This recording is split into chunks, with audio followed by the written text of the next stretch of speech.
See the figure, example continues. Now let us see pointers.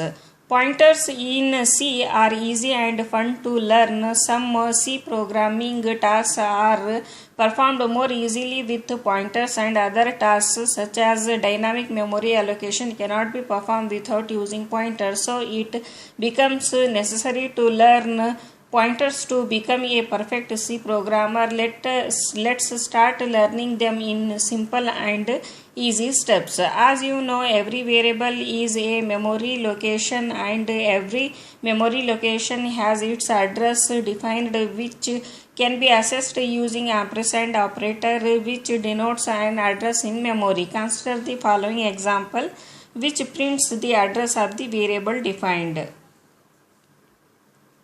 See the output. Now let us see what are pointers. A pointer is a variable whose value is the address of another variable, that is direct address of the memory location. Like any variable or constant, you must declare a pointer before using it to store any variable address.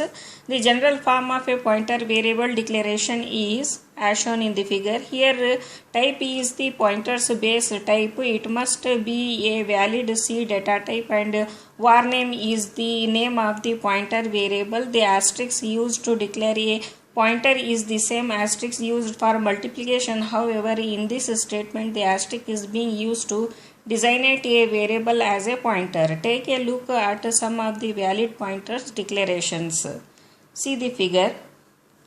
The actual data type of the value of all pointers, whether integer, float, character or otherwise, is the same, a long hexadecimal number that represents a memory address. The only difference between pointers of different data type is the data type of the variable or constant that the pointer points to. How to use pointers? There are a few important operations which we will do with the help of the pointers very frequently. First, we define a pointer variable. Second, assign the address of the variable to pointer, and finally access the value at the address available in the pointer variable. This is done by using unary operator that returns the value of the variable located at the address specified by its operand. The following example make use of these operations.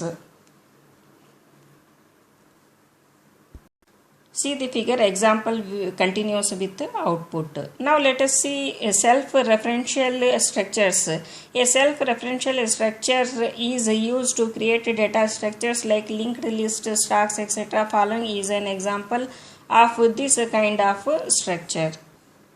See the figure. A self-referential structure is one of the data structures which refer to the pointer to points to another structure of the same type. For example, a linked list is supposed to be self-referential data structure. The next node of a node is being pointed which is of the same structure type. For example, see the figure. In the above example, the list node is a self-referential structure because the asterisk next is of the type struct list node. Now let us see arrays. In C programming, one of the frequently arising problem is to handle similar types of data. For example, if the user wants to store marks of 100 students, this can be done by creating 100 variable individually, but this process is rather tedious and impracticable. These type of problem can be handled in C programming using arrays. An array is a sequence of data item of the homogeneous value, that is same type. Arrays are of two types, one-dimensional array and multi-dimensional array. Declaration of one-dimensional array. See the figure.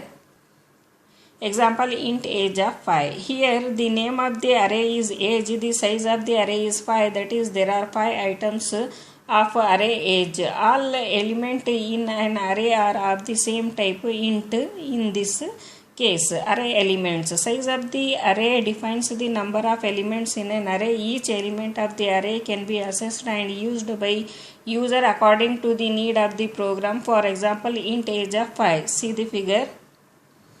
Note that the first element in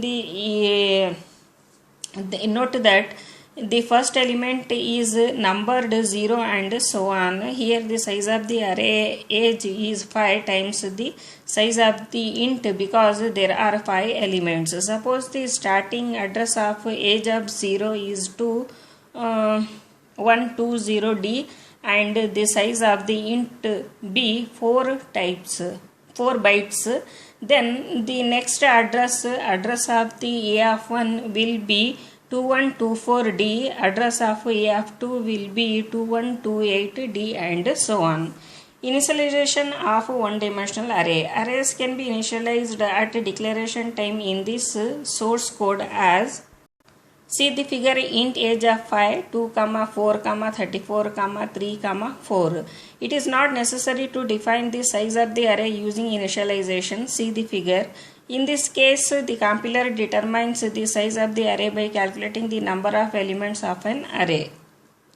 Now let us see assessing array elements. In C programming, arrays can be assessed and treated like variables in C. For example, see the figure.